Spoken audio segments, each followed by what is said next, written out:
Abraham passed the test. What a sigh of relief this must have been for both Abraham and Isaac. But this all brings up a question. Does God approve of human sacrifice? Because the critics will say they believe that God teaches human sacrifice because of the story that we're reading here, as well as the fact that they say, well, Christians believe that that God sacrificed his own son Jesus. So God must approve of human sacrifice. What kind of God do you worship? But we read in Deuteronomy 12 verse 31 that God considered human sacrifice to be an abomination.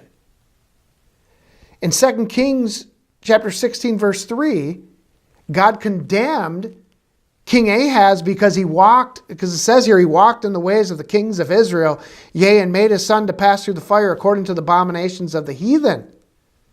The same thing God had spoken concerning Manasseh, king of Israel. That God said he did that which was evil in the sight of the Lord after the abominations of the heathen, and made his son pass through the fire, and observed times, and used enchantments, and dealt with familiar spirits and wizards, and he wrought much wickedness in the sight of the Lord to provoke him to anger. So on and on, we could go in and explain some more positions here. So clearly, God is against human sacrifice. There is not one instance in the Bible where God approves of or allows a human to sacrifice another human. It is true that Jesus laid down his life for his own sheep. John 10 verse 15. And God did approve of his sacrifice. But technically, when you really think about it, Jesus was murdered. In Acts chapter 2 verse 23, when Peter was talking to the men of Israel, he said, by wicked hands you have crucified and slain Jesus.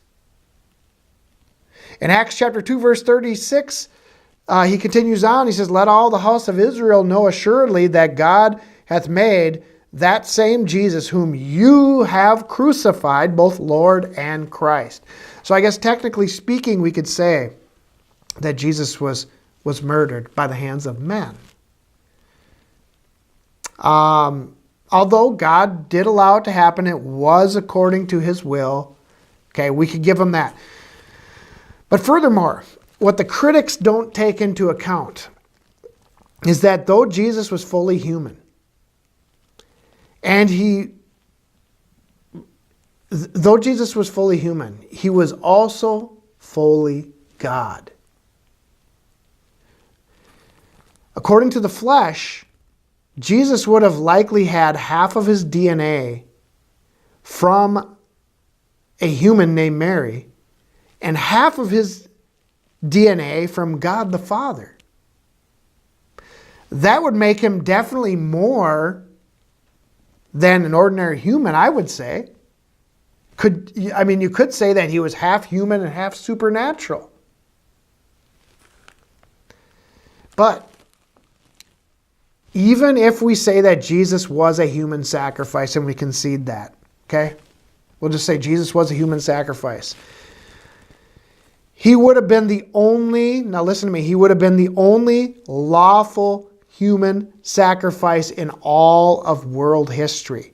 No other human was perfect enough to take upon them the sins of the world.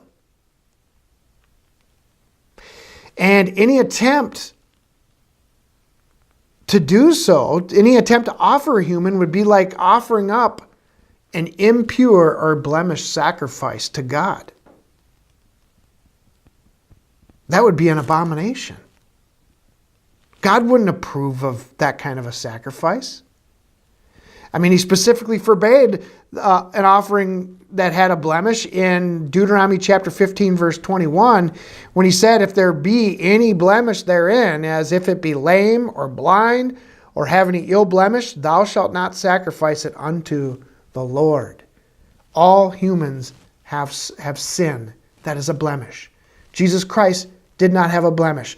So therefore, God cannot and does not approve of any human sacrifice made by another human at all, for one. But the only sacrifice, we'll concede the point. Okay, yeah, there's human sacrifice. God approves of it. But only one time.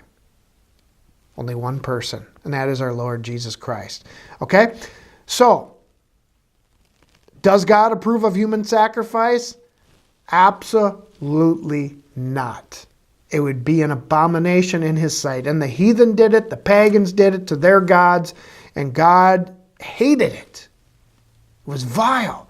And hey, in a sense, we do it today. We allow it to be done today. And we call it abortion. All right? Call it abortion.